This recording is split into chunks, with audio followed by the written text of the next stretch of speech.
কি করব আমি বলুন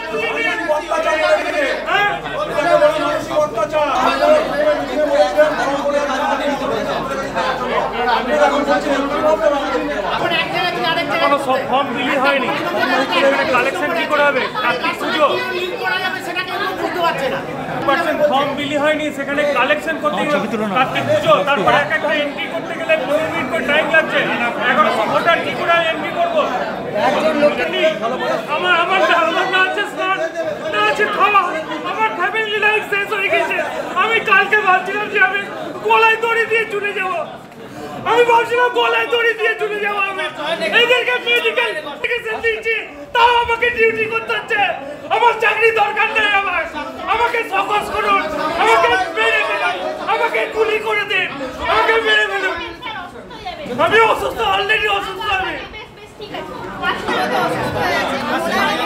আমার 83 ইয়ার্স ওল্ডের শ্বশুর বাড়িতে 5 বছরের বাচ্চা রয়েছে। সকাল 8টায়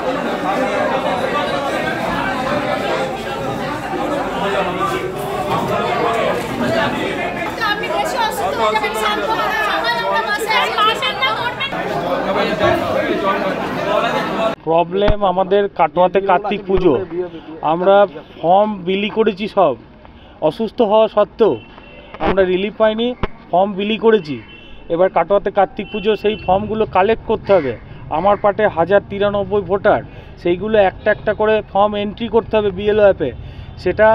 সেই পর্যাপ্ত সময় আমাদের কাছে নেই, তাহলে কাজটা আমরা কী করে করবো? বাড়িতে নেটওয়ার্ক ভালো না, জিও নেটওয়ার্ক ভালো না, বাড়িতে কাজ করতে পারছি না, তাহলে আমি কি করে ফর্মটা এন্ট্রি করব?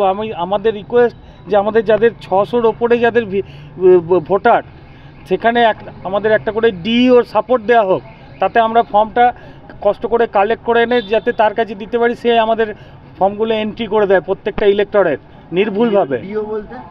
ডাটা এন্ট্রি অপারেটর, এবং আমরা সেই কাজে দক্ষও নই, ডাটা এন্ট্রি কাজে। তাহলে আমরা কি করে আমরা ফর্ম কালেক্ট করে তারপরে আমরা কি করে এন্ট্রি করব?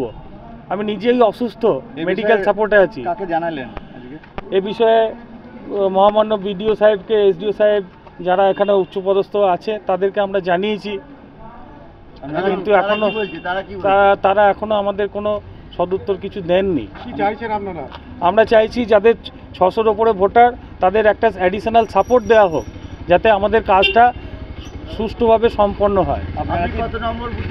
আমি 79 পার্টের বিএলও, খাপাকালীতলা বুথ। বিএলওদেরকে ডেকে বিএলও অ্যাপ সম্পর্কে এবং যে এনিউমারেশন ফর্ম আমরা বাড়িতে বাড়িতে বিলি করেছি সেই ফর্মগুলো কিভাবে তোলা হবে এবং অ্যাপের মাধ্যমে সেই ফর্মগুলো কিভাবে ডিজিটাইজড হবে সেই ট্রেনিংয়ের ব্যবস্থা করা হয়েছে। সেটা সম্ভব নয় ওই শারীরিক অসুস্থতা নিয়ে, তো মহকুমা হসপিটালের মেডিকেল বোর্ড থেকে যেরকম আমরা তথ্য পাবো সেই তথ্য অনুযায়ী আমরা কমিশনকে জানাবো, তারা যে জন্য বলছে। চাপের কোনো বিষয় না, চাপের কোনো বিষয় নেই। একজন করে ডেটা এন্ট্রি অফিসার রাখতে বলছে যে এই ডেটা এন্ট্রি করার জন্য কমিশন যেরকম নির্দেশ আমাদেরকে দেবেন আমরা সেই অনুযায়ী কাজ করব।